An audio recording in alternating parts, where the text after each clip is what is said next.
ची सुरुवात एका मोठ्या बातमीने करतोय। काँग्रेसच्या सिटिंग आमदारांच्या जागा देखील धोक्यात येण्याची शक्यता आहे। आगामी विधानसभा निवडणुकीसाठी काँग्रेस ॲक्शन मोडवर आलेली आहे। लोकसभेसाठी मेरिटवर जागा वाटप व्हावं यासाठी काँग्रेस आग्रही होती, मात्र याच मुद्द्यावरून काँग्रेस आता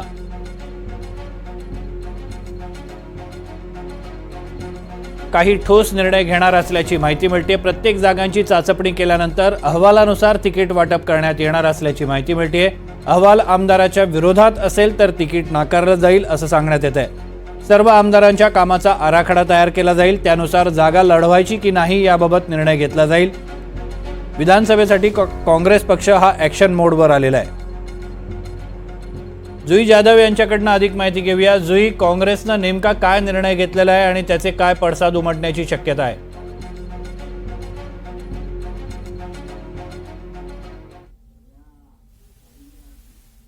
आणि उद्या पहिली बैठक होणार आहे महाविकास आघाडीची जागा वाटपाच्या संदर्भातली।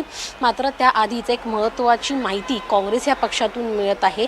ती माहिती अशी आहे की काँग्रेसचे जे सिटिंग आमदार आहेत त्यांची देखील सीट आता धोक्यात आलेली आहे।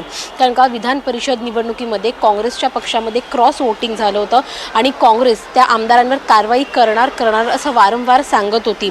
मात्र आता जी माहिती मिळते त्या माहितीनुसार काँग्रेसचे जे सिटिंग आमदार आहेत त्यांची सीट धोक्यात आली असून प्रत्येक जागेची चाचपणी केली जाणार आहे। प्रत्येक काँग्रेसचा जो आमदार आहे, जो सिटिंग आमदार आहे, त्याच्या कामाचा आराखडा घेतला जाणार आहे पक्षामार्फत आणि त्या कामाच्या आराखड्यानुसार त्या आमदाराला पुन्हा एकदा सीट द्यायची की नाही याचा निर्णय घेतला जाणार आहे। जर कामाचा आढावा त्या काँग्रेस आमदाराच्या विरोधात निघाला तर मात्र त्यांना जागा नाकारली जाणार आहे। जर आपण लोकसभा निवडणूक पाहिलं तर मग मेरिटवरती जागा वाटप व्हावं असं यासाठी काँग्रेस आग्रही होती। मात्र आता जर आपण पाहिलं तर मग काँग्रेस याच भूमिकेवरून माघार घेत आहेत विधानसभेसाठी, कारण का क्रॉस वोटिंग काँग्रेस पक्षामध्ये झालेले आहे। त्यामुळे जी चूक विधान परिषदमध्ये झालेली ती सावरण्यासाठी आता काँग्रेस अलर्ट मोडवर आलेला आहे आणि जे सिटिंग आमदार आहेत त्यांची देखील सीटची चाचपणी केली जाणार आहे आणि त्यावरून जर त्या आमदाराच्या विरोधात निकाल निघाला, अहवाल त्याच्या विरोधात निघाला तर त्याला सीट नाकारली जाणार आहे। त्यामुळे आता काँग्रेस प्रत्येक जागा चाचपणी करणार आहे त्या जागेची आणि त्यानंतरच निर्णय घेणार आहे। उद्या पहिली बैठक आहे महाविकास आघाडीच्या जागा वाटपासाठी।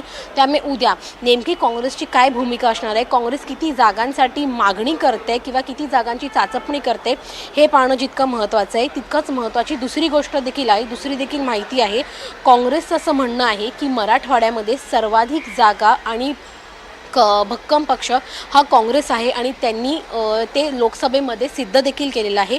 कोकणामध्ये जो शिवसेनेचा बालेकिल्ला होता, ठाकरेंचा बालेकिल्ला होता, तो आता त्यांच्या हातात राहिलेला नाही, कारण का कोकणामध्ये ठाकरेंची एक देखील जागा निवडून आलेली नाही।